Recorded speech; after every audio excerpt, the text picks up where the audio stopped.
Halo, Assalamualaikum. Apa kabar semua? Nah, kebetulan hari ini public holiday, jadi saya agak santai. Sekarang saya mau ngebahas tentang polling yang kemarin ya. Nah, kemarin kan saya sempat melempar polling. Kepengen nggak sih tinggal di luar negeri gitu? Nah, hasil pollingnya kemarin tuh udah saya cek di malam-malam. 82% itu jawabnya yes, 18% jawabnya no. Gitu. Jadi alasan-alasannya menarik ya. Bisa capture ada beberapa yang mirip-mirip gitu. Nah, ini garis besarnya kita pengen suasana baru, tinggal di kota yang lebih tertata, lebih bersih, transportasi terjangkau kemanapun. Nah, jadi mostly pengen yang suasana baru gitu deh. Banyak juga yang ingin transportasi. Terus ada juga yang mention pengen tinggal di Swedia karena view-nya bagus. Pengen cari pengalaman baru karena saya suka berpetualang. Ada yang pengen cari pengalaman baru. Pengen bebas sampah sama pengen merasakan negara yang memiliki 4 musim. Sebagian besar seperti itu. Kemudian ada lagi karena emang sudah terbiasa tinggal di luar negeri, lebih nyaman aja.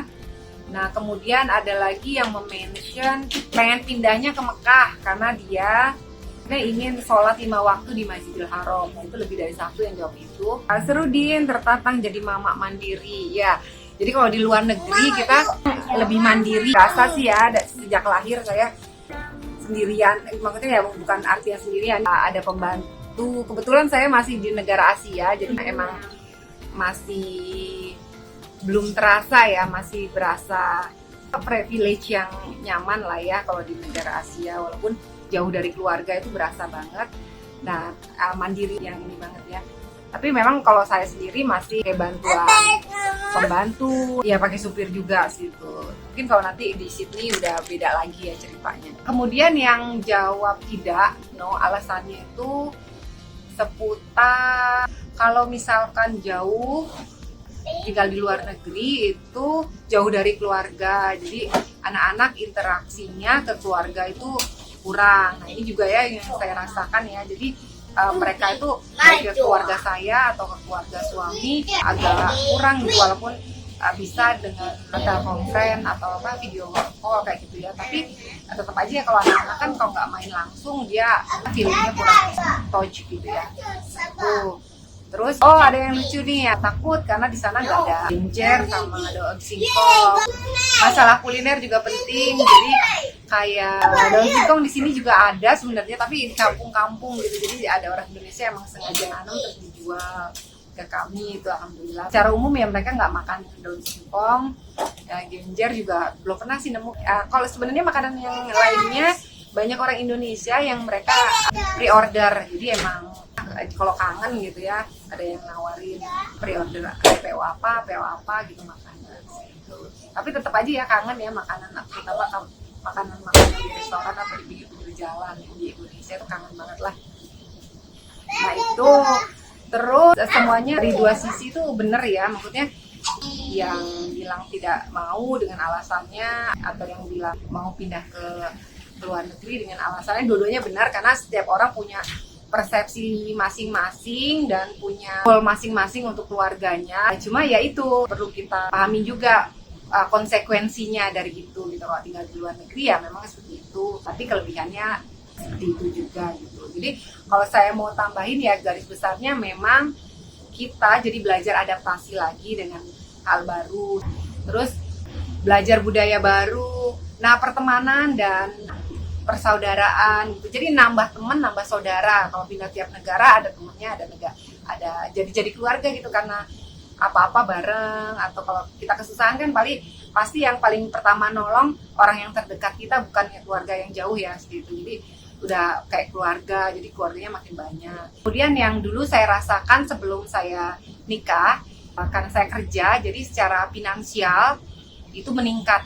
Walaupun secara finansial meningkat mungkin menurunkan level gaya hidup saya kali ya. Kalau di luar negeri kan semua dikerjakan sendiri, terutama dulu ya sebelum nikah. Kalau sekarang support dari suami jadi lebih gampang. Jadi Finansial ya, karena saya dulu juga salah satunya kerja ke luar negeri karena pengen dapat uang yang lebih ya, karena saya masih mensupport keluarga saya. Nah, secara finansial juga tersupport. Kemudian mandiri, saya rasain ya beda ya. Kalau kakak saya lahiran 3 anak semuanya ditungguin mama, setidaknya dimasakin lah ya gitu makanan yang taste-nya dia. Kalau kita kan di sini mau makan tes kita masak sendiri, pembantu kan nggak bisa masakin masakan kita, beda gitu kan.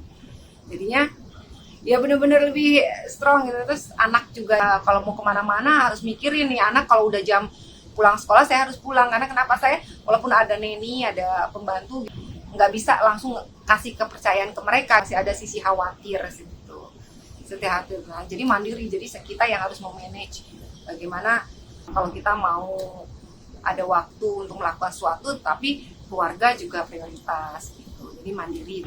Terus yang sisi bukan negatif ya, maksud konsekuensinya yaitu yang saya berasain banget keluarga, karena silaturahmi buat saya tuh penting banget.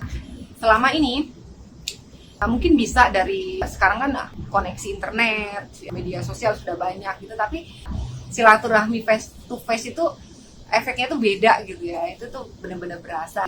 Alhamdulillahnya saya selama ini masih seputaran yang dekat-dekat Indonesia, jadi masih bisa di manage gitu. Kayak sebelum COVID saya tuh biasanya pulang setahun tuh bisa 3 kali, 4 kali, apalagi dulu di Singapura deket banget gitu, pulang tuh sebulan bisa 2 kali, jadi bisa di manage seperti itu. Tapi yang kebayang nanti udah pindah lagi ke Sydney itu kan lebih jauh, atau teman-teman yang rekan-rekan yang mungkin jauh di UK, di Europe itu, di US gitu, mungkin tantangannya lebih besar lagi ya gitu. Mungkin pulangnya juga bisa setahun sekali. Atau yang berasa sekarang kan COVID, walaupun deket gitu kita nggak bisa bebas gitu. Kalau saya balik ke Indonesia nggak bisa balik ke sini gitu, suami gimana gitu kan, terutama saya karena nikah sama WNA ya. Itu sih tantangan tersendiri. Terus kayak anak-anak ya, yang pasti anak-anak saya kurang dekat dengan sepupu-sepupunya, itu yang mungkin PR saya juga. Garis besarnya itu plus dan konsekuensinya sih. Balik lagi tidak ada yang benar, itu semua balik lagi ke kebutuhan kalian, keluarga kalian, bagaimana plan kalian. Saya tidak bisa menjudge, saya pengennya di Indonesia aja karena dekat keluarga, karena silaturahmi penting. Tapi kan beberapa orang juga, oh saya harus kerja ke luar negeri karena saya sebagai support finansial buat keluarga gitu. Kalau penghasilannya nggak cukup, kasihan adanya nggak bisa sekolah, walaupun rezeki dari Allah ya. Tapi balik lagi itu kan setiap keluarga, setiap orang punya prioritas masing-masing. Jadi balik lagi ke kita. Cuma di sini saya mau menjelaskan itulah plus dan konsekuensinya. Nah, dan yang paling penting yang perlu kita garis bawahi yaitu harus selalu bersyukur. Jangan sampai kufur nikmat. Jadi jangan melihat rumput tetangga selalu lebih hijau. Jangan seperti itu. Karena setiap keluarga, setiap rumah tangga pasti punya tantangan dan masalahnya masing-masing. Dia tidak ditantang secara finansial, bisa nyaman secara finansial atau tercukupi secara finansial, tapi dia punya masalah lain. Atau mungkin dia secara finansial kekurangan, tapi dia happy life, suaminya support segala macam. Jangan menilai sesuatu itu hanya dari kulitnya gitu ya. Jadi lebih bersyukur, lebih sayang dengan pasangan, lebih care dengan anak-anak gitu. Lebih grateful dengan apa yang kita miliki, itu yang terbaik ya. Sekian, nanti ikutin lagi ya polling-polling selanjutnya, semoga ini bermanfaat. Dan saya harus siap-siap, ini hari Jumat, waktunya nyiapin anak nanti ke masjid, sholat Jumat sama bapaknya.